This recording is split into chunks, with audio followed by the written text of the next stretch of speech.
Good morning, sunshines. It's Monday and it's gonna be house showing time here in a minute. So, since I'm the baking realtor, I have some shortbread cookies that I made over the weekend, and I also made some peanut butter cookies. They're supposed to be like a peanut butter and jelly, but a lot of people like it with the little chocolate in the middle, so I made them like that too. So they're not your typical peanut butter cookies.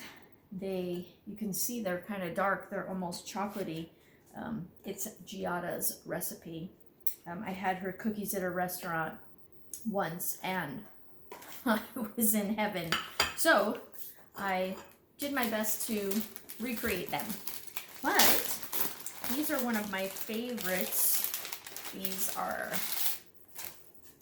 the name of them are actually called Swedish squares, and if my mom's watching, she's gonna say, you don't put sprinkles on Swedish squares, you put those on Scotch bars. But, you know, you make things your own over the years. So, shortbread's generally basically like a butter cookie, butter and brown sugar, which is why it's so ridiculously delicious.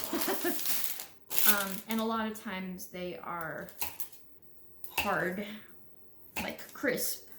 You know, it's a crisp cookie, but I don't know if you can tell, but this cookie, oh yeah, is soft. So again, I make them the way I like them.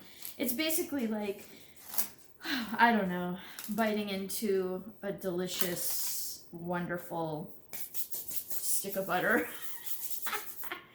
Okay, so I'm going to show houses this morning, so my clients will get some of these, and I'm going to cover them with, you know, saran wrap, and then put my little Baked by Stacy sticker on them.